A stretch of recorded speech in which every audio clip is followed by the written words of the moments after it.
శ్రీ సత్యసాయి జిల్లా తలుపుల గరికపల్లిలో దారుణం జరిగింది.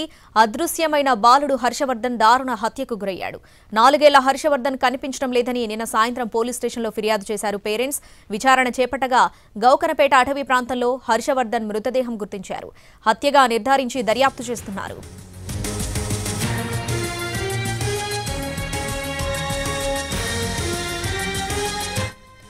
శ్రీ సత్యసాయి జిల్లా తలుపుల మండలం గరికపల్లిలో దారుణం జరిగింది. అదృశ్యమైన బాలుడు హర్షవర్ధన్ దారుణ హత్యకు గురయ్యాడు.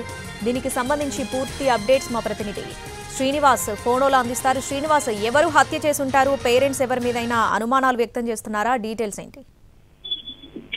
తలుపుల మండల పరిధిలోని గరికపల్లి గ్రామంలో విషాదం చోటు చేసుకుంది. నిన్న సాయంకాలం 4 ఏళ్ల బాలుడు హర్షవర్ధన్ కనిపించకుండా పోయాడంటూ వారి కుటుంబ సభ్యులు స్థానిక పోలీస్ స్టేషన్ లో ఫిర్యాదు చేసిన పరిస్థితి ఉంది. అయితే ఇవాళ ఉదయం నంబులపూలకుంట మండలం తూర్పు నడింపల్లి అలాగే గౌలిపేట అటవీ ప్రాంతంలో హర్షవర్ధన్ వింత జీవిగా పడిన మృతదేహాన్ని గుర్తించారు. ప్రస్తుతం అయితే పోలీసులు ఆ మృతదేహం వద్ద చేరుకొని ఈ హత్యకు గల కారణాలు అన్వేషిస్తున్న పరిస్థితి. ప్రస్తుతం అయితే మనకు అందుతున్న సమాచారం మేరకు ఒకరిని అదుపులోకి తీసుకున్నారు. వారు కూడా ఎవరైతే ఉన్నారో హర్షవర్ధన్ సంబంధించిన కుటుంబ సభ్యులుగా పోలీసుల నుంచి సమాచారం అందుతుంది. అసలు హత్యకు గల కారణాలను పూర్తి స్థాయిలో పోలీసులు దర్యాప్తు చేపట్టారు. ఎందుకు చెప్పాల్సి వచ్చింది, నిన్న అదృశ్యమైన బాలుని ఎవరు తీసుకెళ్లారు, ఎక్కడికి తీసుకెళ్లారు, అటవీ ప్రాంతంలో హర్షవర్ధన్ చంపి ఎందుకు బలేశారనే కోణంలో కూడా పోలీసులు దర్యాప్తు చేస్తున్నారు.